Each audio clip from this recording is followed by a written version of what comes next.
Pilipinas, una sa ating mga balita.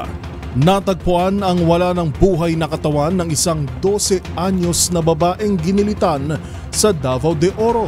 Ang hinihinalang suspect ang live-in partner ng tiyahin ng biktima.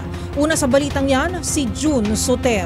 Balita mula sa Davao de Oro. Natagpuang wala ng buhay ang isang batang babae sa kanyang tahanan sa Puro 4 Barangay Matilo, Nabunturan, Davao de Oro, Lunes ng umaga, Abril 28, 2025. Sa report ng Police Regional Office 11 o PRO 11, nadiskubre ang bangkay ng biktima sa live-in partner sa kapatid ng lalaki ng biktima. Nakita ang bata na tinabunan sa kumot na maraming dugo at nilaslas ang lieg ng biktima. Sa paunang investigasyon, ang tinuturong suspek na pumatay sa biktima ay ang live-in partner sa tiyahin ng biktima kung saan inaristo ngayong araw, Abril 29, 2025. Sa ngayon, nagakustodiya na ang suspek at patuloy pa rin ang investigasyon ng kapulisan upang alamin kung anong motibo sa nasabing krimen. Para sa MBC TV Network News, ito si June Soter. Una sa Pilipinas, una sa Pilipino.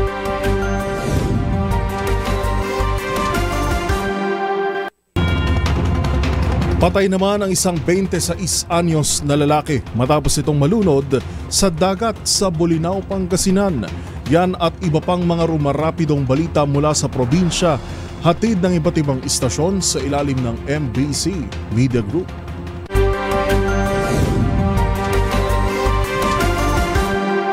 Anyos na binata nalunod sa beach sa Bolinao, Pangasinan. Wala ng buhay na masagip ng kanyang mga kasama ng biktima na isang 26 anyos binata na residente ng Barangay Santulan, Pasig City. Sa ulat ni Bolinao ay si Chief of Police Lieutenant Colonel Wilmer Pagaduan. Dumating sa Bolinao ang biktima kasama ang kanyang mga kaibigan linggo ng gabi at nag-check-in sila sa isang cottage at kahapon alas 6 ng umaga. Naglangoy na ito at natangay ng alon sa malalim na bahagi ng dagat at hindi ito kinayang lumangoy hanggang sa tuluyang malunod. Kaya naman nagtulong-tulong ang kanyang mga kasamahan na sagipin at makalipas ang isang oras ay natagpuan din ang wala ng buhay na katawan ng biktima. Dinala pa sa paggamutan kung saan idiniklarang dead on arrival ng attending physician. Paalala ng mga otoridad sa mga beachgoers lalo na ang mga bisita mula sa malalayong lugar na mag-ingat sa paglalangoy at tiyakin na may mga kasama sa pagtatampisaw sa karagatan at agad na matutulungan kung may bigla ang pangangailangan.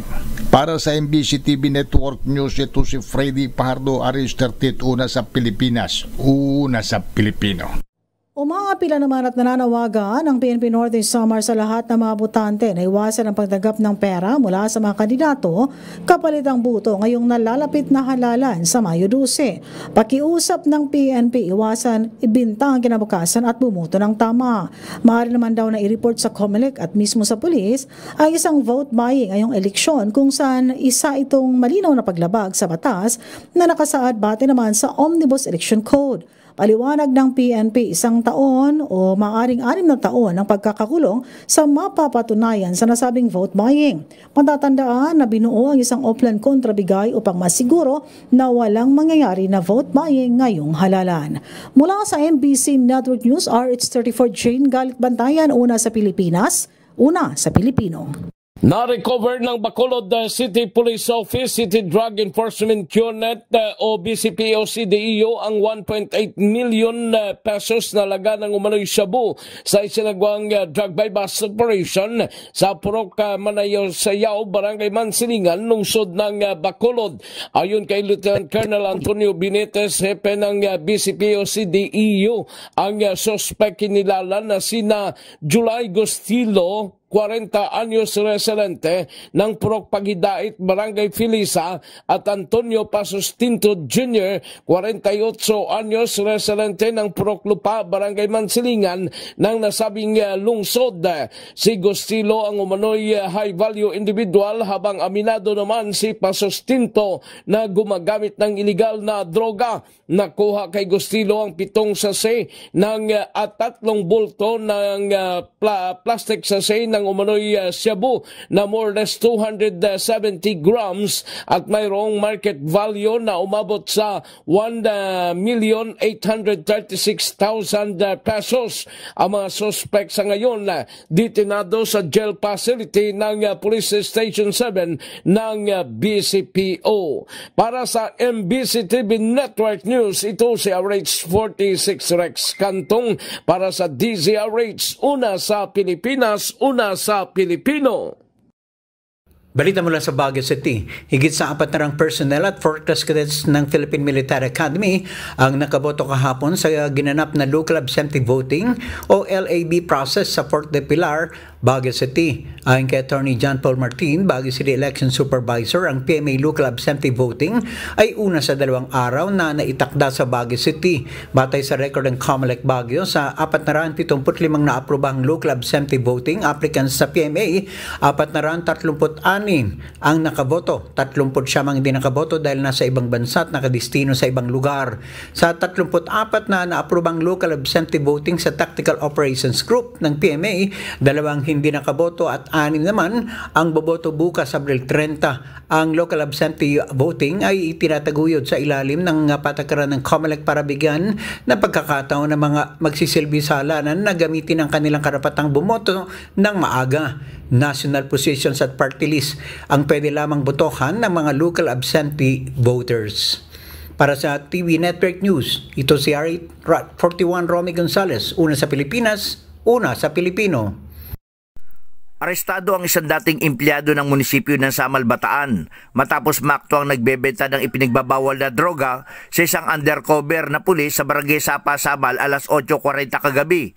Kinilala ni Samal Police Chief Police Major Gary Lupian ang suspect sa alias Jim, 46 anyos, residente ng nasabing barangay. Nasamsam sa operasyon ang tinatayang 13.5 gramo ng shabu na may street value na humigit kumulang 91,800 pesos kasama ang mark money na ginamit sa Bebas Operation. Napag-alaman na dati itong utility worker sa munisipyo, naka-assign sa garbage section, ngunit sinibak sa trabaho matapos magpositibo sa isang surprise random drug test. Ayon sa ulat ng Samal PNP, matapos mawalan ng trabaho ay nakatanggap sila ng impormasyon na sangkot na ito sa pagbebenta ng droga, dahilan para ikasa ang Bebas Operation na pinangunahan ni Police Lieutenant Orlando Perez Jr. Agad dinakip ang suspect matapos magpositibo ang transaksyon. Sa ngayon, nasa kustodiya na ng Samal PNP ang suspect at nakatakdang sampahan ng kasong paglabag sa Republic Act 9165 o ang Comprehensive Dangerous Drug Act of 2002. Para sa MBC TV Network News, Danny Kumilang, RH37, una sa Pilipinas, una sa Pilipino.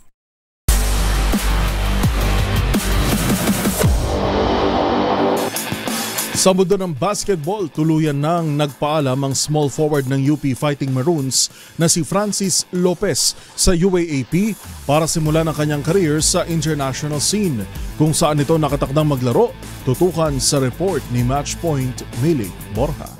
Tinapos na ni Francis Lopez ang kanyang karera sa University of the Philippines. Ang 6'6" UAAP Season 87 champion ay nagpa siya ng hindi ituloy ang kanyang natitirang 3 taon ng collegiate eligibility upang maglaro para sa Fighting Eagles Nagoya sa Japan B-League. Ang naturang anunsyo ay kinumpirma mismo ni Lopez sa pamamagitan ng UP Office of Athletics and Sports Development noong Lunes. Sa kanyang karera noong Season 87, nagtala si Lopez ng 10.8 points, 5.9 rebounds, 1.9 assists at 1.3 blocks. Maliban dito, naging mahalaga rin ang kanyang 3-pointers sa Game 3 ng Finals laban sa De La Salle University para makuha ng Fighting Maroons ang kampyonato. Dahil dito, sasamahan ni Lopez ang kanyang mga dating kakampi na sina Carl Tamayo at JD Kagulangan bilang mga Asian imports sa mga profesional na liga sa Japan at Korea. Bago ang kanyang paglipat, si Lopez ay may natitirang 3 taon pa sana sa eligibility sa UAAP. Samantala, sila Harold Alarcon, Jerry Abadjano at Ray Remogat ang magsisilbing sandigan ng UP sa kanilang pagtangka na depensahan ng kampyonato sa Season 88 ngayong taon.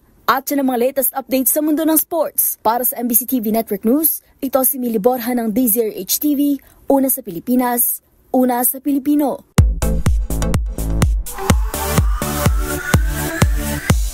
Ilang tulog na lang at makikilala na natin ang susunod na Miss Universe Philippines. At kagabi nga, nagpasiklaban na ang higit 60 kandidata sa preliminary round ng prestigyosong kompetisyon. Narito ang Showbiz Report. Nagpasiklaban kagabi sa Newport Performing Arts Theater ang 66 na kandidata sa preliminary competition ng Miss Universe Philippines. Ang mga nagagandahan at nagseseksihang dilag nagpatalbugan sa pagrampa, suot ang violet swimsuit. Habang fierce and elegant naman ang mga ito noong evening gown segment. Una riyan, sumabak din ng MUPH candidates sa isang closed-door interview. Ngayong edisyon nga, kabilang sa mga nag-aasam na masungkit ang titulo bilang susunod na Miss Universe Philippines ay ang pageant veterans gaya ni na Reyna Hispano-Americana 2017 Teresita Sen, Whitwin Marquez na pambato ng Muntinlupa, Miss Earth Air 2023 Iliana Marie Aduana ng Siniloan, Laguna, Miss Cosmo 2024 Top 10 finalist at Tisa Manalo na kinatawan ng Quezon Province. At Miss Earth Philippines Water 2019 Chelsea Fernandez na pambato naman ng Sultan Kudarat.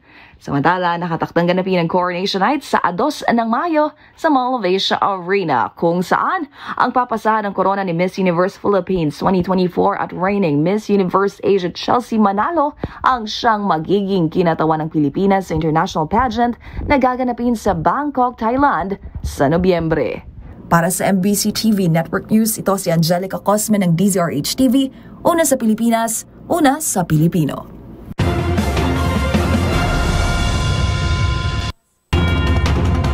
At yan na po ang mga nakalap naming balita ngayong araw ng Martes. Ito po si Yuel Reyes. At ako naman po si Karen Oyong. Magkita-kita tayong muli bukas araw ng Miyerkules para sa mga balitang makabuluhan, mga kwentong makapangyarihan. Hatid ang boses ng Pilipino para sa Pilipino. Ito ang MBC TV Network News. Una sa Pilipinas, una sa Pilipino.